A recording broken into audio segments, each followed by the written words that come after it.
Hello everyone, this is Flight for Conservation, and we are back with another video in our series where we take a look at current U.S. state birds and imagine species that might make more sense.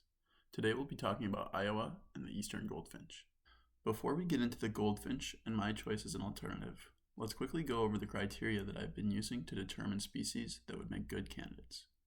My first criteria is that the state bird must be charismatic. While all birds are charming in their own way, a species like the turkey vulture may not be the best choice to represent your state. Charisma can come from a number of characteristics, like a distinctive coloration or call. Regardless of what makes it pop, the state bird should draw the attention of anyone in the state.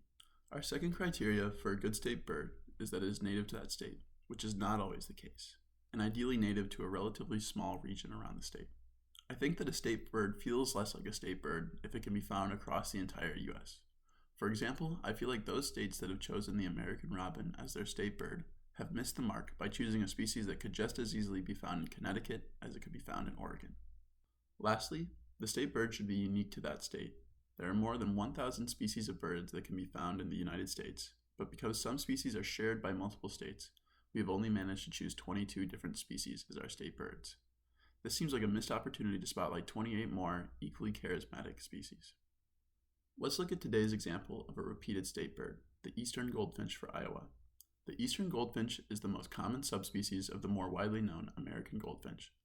Iowa shares the Eastern Goldfinch as a state bird with New Jersey and shares the overall species of American goldfinch with Washington State, which has chosen another subspecies, the willow goldfinch. American goldfinches can be found throughout the United States and can be found year-round in Iowa. They have a striking coloration with a vibrant yellow body, a black cap, and black wings with white wing bars.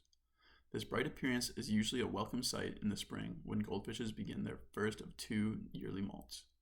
American goldfinches have a distinctive call,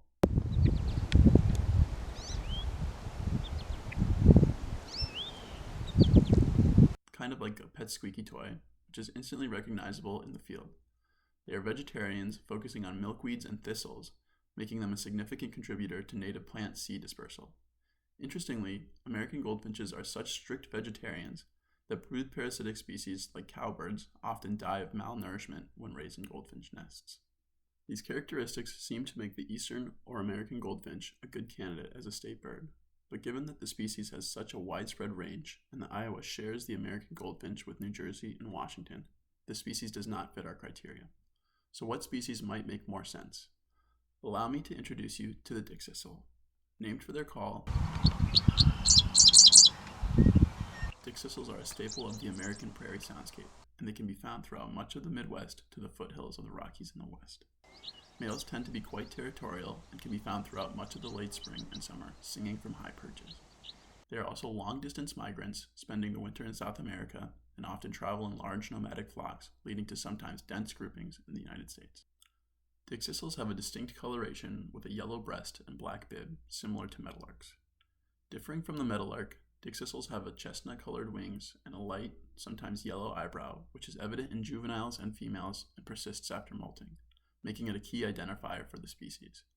Because of their unique coloration and their size, around that of a sparrow, Dickcissels were long considered to be Old World sparrows in the same family as the house sparrow. Today, Dickcissels are believed to be part of the Cardinalidae family, which includes the northern cardinal, tanagers, some grosbeaks, and some buntings.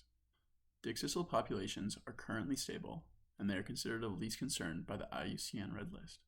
But like many grassland species, specific areas of their distribution can be threatened by loss of habitat through urbanization or agriculture. Improving protection for the Dickcissels means protecting American grasslands and could also improve the conservation of other more threatened grassland species. As always, conservation often means making an active effort to protect species and habitats, and changing the Iowa state bird to the Dickcissel could be a positive step in improving the outlook of many of our native grassland species. Thank you for watching, and I'll include some links in the description to sites with more information on the Dickcissel. If you liked this video, I plan on making more in the coming weeks, so stay tuned. Happy birding.